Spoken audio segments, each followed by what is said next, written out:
Back once again for the renegade master. Back once again for the renegade master. Back once again for the renegade master. Back once again for the renegade master. Back once again for the renegade master. Hello my renegades, how are you all? I hope everyone's well and welcome to Love Island season 10, and we are now on episode 56. Tomorrow is going to be the live final, and I may just probably with that video record myself actually watching the final, so you'll get to see like my full reaction throughout that whole time basically, because you already know who I would like to win, and that is Whit and Locken at the end of the day, because Whit is the favoured one and Locken will come in by default if they win as a couple. Right, as I always say, please hit that subscribe button and please hit that notification button, so then you know when I am doing videos and I'm getting people to subscribe more, because again, as I say, I am on the road to 1k. So let's get into it. So we all know everybody's woken up, they're all loved up, they're all happy, and the times move on. But me myself, I was thinking, well, let the games begin, because I knew another challenge was gonna come. And what do I always say? Challenges equals fuckery. Okay, but before we get into that, we know that all the girls had their little chats and all the guys had their little chats in terms of where they are. So basically, Ella B and Mitch are having a conversation, and Ella B is feeling a little bit what's a word that I can say? What's the word that I can say? Feeling a bit bad or a bit humbled to the fact that she kind of says that she wished she never picked Whit and Locken at the end of the day. But to be fair, the decision for Whit and Locken literally came from Mitch at the end of the day, because Mitch does not have that relationship with them as he does with everybody else. So Mitch was saying, okay then, let me say who I think you were thinking of, and if it's right then just say. So Mitch says, was you thinking of Zach and Molly? And Ella B agreed, yes, she was thinking of Zach and Molly at the end of the day in terms of picking people, because now she feels bad about picking Whit and Locken. And even, as I said, messy Mitch had to have his say and say, well, yes, I agree with you, because at the end of the day, I think Zach is more in than Molly is, and he believed that Molly wasn't all the way where Zach was, and she's making all these plans and everything like that, and they're saying, well, it's more about when they get on the outside world, are they going to be compatible? Because Molly's making these plans, they do live a further apart away, and Zach doesn't drive, so it will be down to Molly making those travelling. And I'm like, no, actually it won't, because there's trains, there's coaches, there's all other ways in which they could meet up if they were going to make it work. Someone doesn't just have to drive down, and I'm sure Zach will end up making some of the travel too if he really wants to make it work. I just think these two are just trying to cop out now. And I already knew before it got to Jama coming in at the end in terms of saying who's going to be dumped from the island that night. I already knew that these people will find out who's voted for who.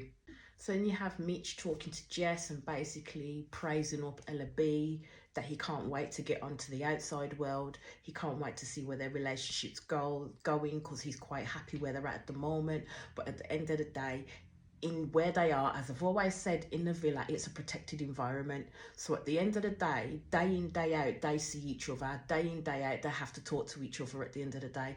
So imagine you've met someone for the first time, and then you have to spend a whole 2 freaking months with them straight off the bat and build your relationship up through that.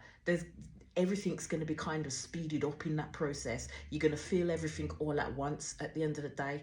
So it's all about judging who the person is that you're with. Now, the only thing I will say for Mitch is he literally should have that conversation with Ella B before they get into the final bit and they come back for the final and they start showing the videos. Or B, before someone tells her, namely her family tells her, that this man is not right for you. He sat there and he did call you fake and a game player. He should have had that conversation with Ella B before anything else happened at the end of the day, because I tell you for why, Ella B is not going to take too kindly with hearing that those words actually did come out of Mitch's mouth, and Mitch just lied in her face when he gave her the explanation that he gave her. So then we get the text that comes in, and the last challenge of the villa is to be played, and it's what we call our sports day. So you have your egg and spoon race, you have your sack race, you have your three-legged race, and I think it was tug of war as well, because that's what we in the UK schools, we all know about what our sports days entail, and this is exactly what our sports days entail at the end of the day. So the egg and spoon race was all of them, like, they all picked their teams. So you had whoever on the red team, whoever on the blue team. Okay, so now the team captain on the red team was Ty, team captain on the blue team was Molly. For the egg and spoon race, the red team won. Case in point is because Locken on the last bit, because the blue team were in the lead, and Locken was too damn slow, and he was managed to get picked to the post. So then they had the sack race, and the blues got that. Then they had the tug of war, and the reds won that one. Then they had the three-legged race, and the reds won that one. But it was on the very last leg, because Ty had to go twice because there weren't enough people. So Ty went with Sammy, and it's the fact that when they got over the finish line, they carried on and took OG Ella out. Like, she hit the deck hard, like really hit it hard, and I thought, oh Lord, she's gonna feel that into next week, the way she went down. And she did go off, and they did check that she was okay, but everything seemed okay with OG Ella at that point. It really did. And the reason why I said that everything seemed okay with OG Ella at that point is then it moves on to OG Ella and Ty actually sitting on the sofas or beds, I think it was, just having a chat. Now Ty already could tell that OG Ella was miffed, that something was wrong. And as shown before, when he knows something is wrong with Ella, he will go and ask her if she's all right. At this point, when he asked her, Ella was saying she didn't want to talk about it. She would talk about it later on, but she didn't want to talk about it right now. Now, at that point, as don't forget, Ty is learning this whole new gamut of what it is to be a boyfriend, and reading her feelings, and then learning how to respond to those feelings. So at that point, as he did point out in his VC, maybe he should have let her be and then came back to it later when she was more calm to talk about things. Because what normally happens with these two, when he's gung set and wanting to know what the problem is, and OG Ellie is not ready to talk, the problem is they'll then go into an argument, which then affects the whole of the villa, because then the rest of the group want to try and fix it for them. So this is what happens.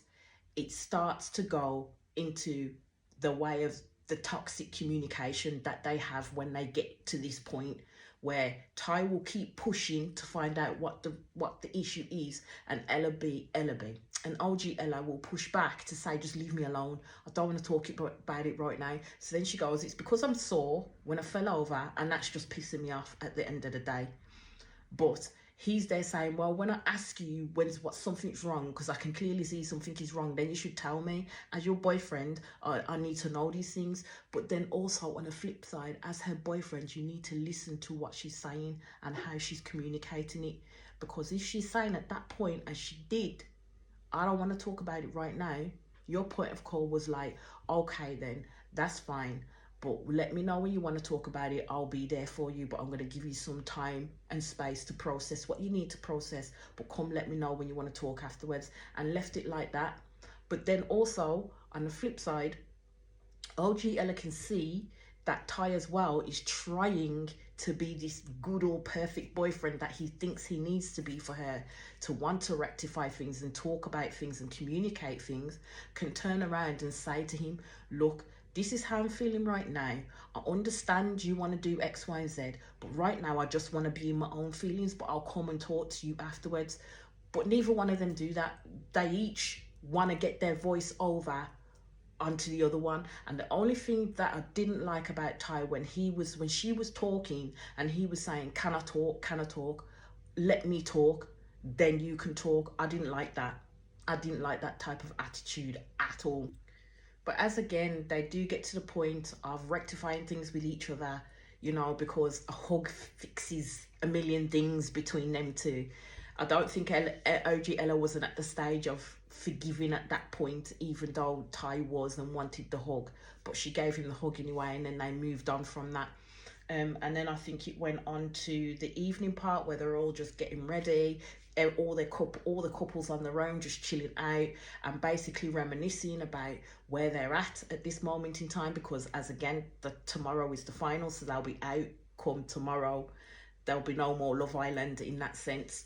So basically, they're all just having their talks, seeing where each of them was. Then we had I should call him Mock, Molly and Zach talking to each other. Now, this is what I mean with Zach. He says a whole heap of something that doesn't really mean anything. Because what he said to Molly was, things have never been more clearer. Things have never been better. When a sense is taken away, and then says to her, does that make sense? And Molly agreed that made sense. And I was sitting there like, huh? How? I was like, explain it. Like, I really wanted a full explanation of that, because I didn't understand or get what Zach was saying at all. So yeah, all I can say is we'll see how that works out, because this man seriously does not know how to communicate. And when he does say things, it just comes off like, huh? I need a full explanation, please. You got Ella B and Mitch then talking, and the fact that Ella B turned around and says that, you know, they've had those little tests and now they're a lot stronger. And I'm like, little tests? My girl, this man was first playing you behind your back with Abby, then literally lied in your face until they had to roll the tape backs and show the truth, and then you believed it. Then he lied in your face again because he turned around and called you flipping fake and a game player, and then made an excuse as to what else it would be, and you've forgiven him for that and believed him when he said that he didn't call you a game player or fake. So these aren't little tests. These are fundamentals that you literally should have known and dealt with properly. Those weren't blips. This is the essence and the character of Mitch. And then you got Whit and Locken having their little chats, and basically Locken is saying that Whit makes him so happy, which I am so pleased to hear, and that he really is looking for that relationship when he gets on the outside, as is Whit, because Whit said she wouldn't have made that connection with him if she weren't looking towards the future. And when she means she looking towards the future, she means she want that ring and she want that wedding day soon enough. Basically, that's what Whit is saying. Whit ain't playing around when it comes to that. She is looking for that type of future. So any man that's getting with her needs to realise that, and Locker needs to realise that too. So that's what she's working towards. So are you going to be on the same page as her and work towards the same goal that she is looking for? So then it moves on for all of them chatting, and then as it is, the lovely Mayor Jama enters the villa. And we all know what's coming next. We all need to know who's going to be dumped from the villa. And I basically said, if it weren't Mitch and Ella B that had went at this time, then it was a bloody fix. That's all I'm saying. All I wanted was for Whit and Locken to stay in the place. So it goes through and they get to know who voted for who. So Whit and Locken was told, as we all knew, that Mitch and Ella B voted for them. And as I said, it was no hard feelings at the end of the day. It's a hard decision to make, and you have to vote for somebody. And then Mitch realised that everybody else basically voted for him and Ella B. Now, when it came to, like, when Zach and Molly made the votes, you saw Mitch's face just be like, and I'm like, a vote's a vote at the end of the day. Who else is he going to vote for? Because at the end of the day, you two have been going through some issues, like proper issues, and they don't think you're compatible, and that's what it was. You need to pick a couple that you think is less compatible than everybody else. And I'm sorry, but Mitch and Ella B are the less compatible couple than everybody else in that villa, and that's what they decided upon. So as it is, outcome was Mitch and Ella B got dumped from the island. Then Mitch went and did his speeches to the guys to let them know what he thought of them, and it was nice speeches basically, and especially to the point where when he was speaking to Zach, that he hoped that he made a friend for life and be able to see him once they get out as well and spend some time with each other in that point. And then he went and he said goodbye to the girls, but then kind of pulled Jess to himself, and which was understandable because at the end of the day, him and Jess made a firm friendship in that place. They made a firm friendship, and he just basically spoke to her, told him how he felt about her, that she was his best friend in there, and that he's gonna miss her, and looks forward to seeing her when she gets out and stuff. And he picked like Jess and Sammy to win. He wanted Jess and Sammy to win. And that's essentially where it ends. Basically, there's nothing else to say in regards to that episode. It was quite a short one.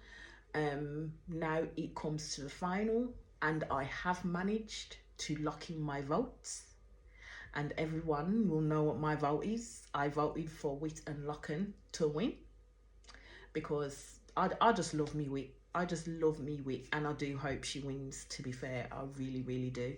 So here's hoping that all of yous will go and are able to lock in your votes too on who you want to see win overall.